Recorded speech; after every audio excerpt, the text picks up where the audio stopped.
में आपका स्वागत है। और इससे पहले हम लोग गुप्त काल के बारे में चर्चा कर रहे थे और हमने चंद्रगुप्त प्रथम के शासन के बारे में बताया था। अब हम लोग जानेंगे समुद्रगुप्त के बारे में। तो समुद्रगुप्त का शासन 325 ईस्वी से 375 ईस्वी तक चला था। और दोस्तों, पिछले क्लास में हमने कुषाण का जो शासन काल था उसमें गड़बड़ कर दिया था। उसे हमने बता दिया था कि वो 78 से 125 ईस्वी पूर्व बोल दिया था, जबकि वह कुषाण शासक कनिष्क का जो शासन वो 78 से 125 ईस्वी तक चला था। तो उसको हम लोग सुधार कर लेते हैं। अब हम लोग समुद्रगुप्त के बारे में जानकारी प्राप्त करते हैं। समुद्रगुप्त प्रथम के बाद 325 ईस्वी में उसका पुत्र समुद्रगुप्त परक्रमांक सिंहासन पर बैठा। समुद्रगुप्त का जन्म लिच्छवी राजकुमारी कुमार देवी के गर्भ से हुआ था।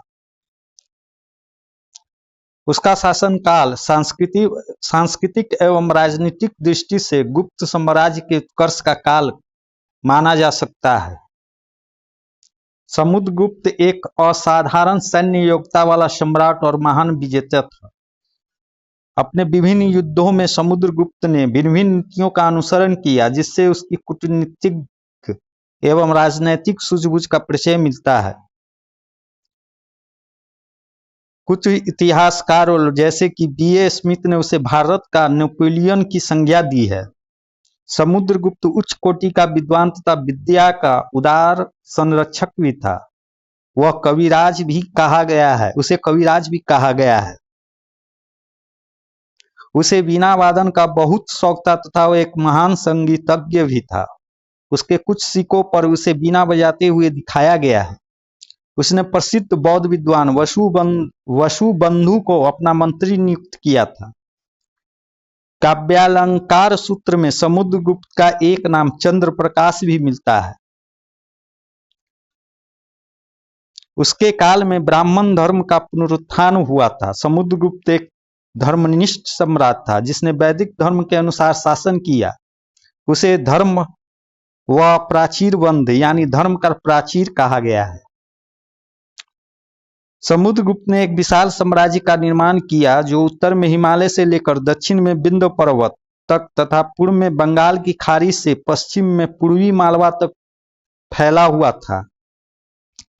पश्चिमी पंजाब, कश्मीर, पश्चिमी राजपुताना, सिंध तथा गुजरात को छोड़कर समस्त उत्तर भारत इसमें सम्मिलित थे। दक्षिणापथ के शासक तथा पश्चिमोत्तर भारत की विदेशी शक्तियां भी उसके अधीन थी।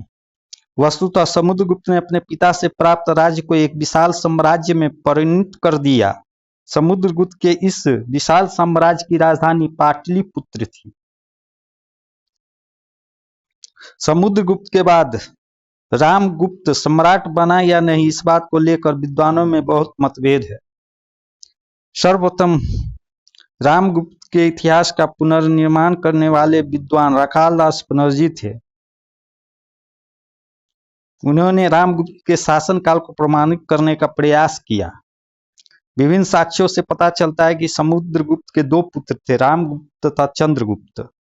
दोनों भाइयों में बड़ा होने के कारण रामगुप्त पिता के मृत्यु के बाद 375 ईस्वी में गद्दी पर बैठा, परंतु वह एक निर्बल एवं कायर शासक निकला। उसके काल में शकों ने गुप्त साम्राज्य पर आक्रमण किया, जिससे रामगुप्त पराजित हुआ और वह एक अत्यंत अपमानजनक संधि करने के लिए बाध्य हुआ। संधि के शर्तों के अनुसार उसे अपनी पत्नी ध्रुव देवी या ध्रुव स्वामिनी को शक राज को भेंट में देना पड़ा। इस बात से उसका छोटा भाई चंद्रगुप्त द्वितीय स्वभाव से जो बड़ा वीर तथा स्वाभिमानी था, वह खफा हो गया। उसे यह शर्त अपने कुल की मर्यादा के विपरीत लगी। फलस्वरूप उसने छद्मवेश में जाकर शक पति की हत्या कर दी। इस कार्य से उसकी लोकप्रियता बढ़ी। अवसर का लाभ उठाते हुए उसने बड़े भाई को पदस्थापित कर खुद मगध का शासक बन बैठा।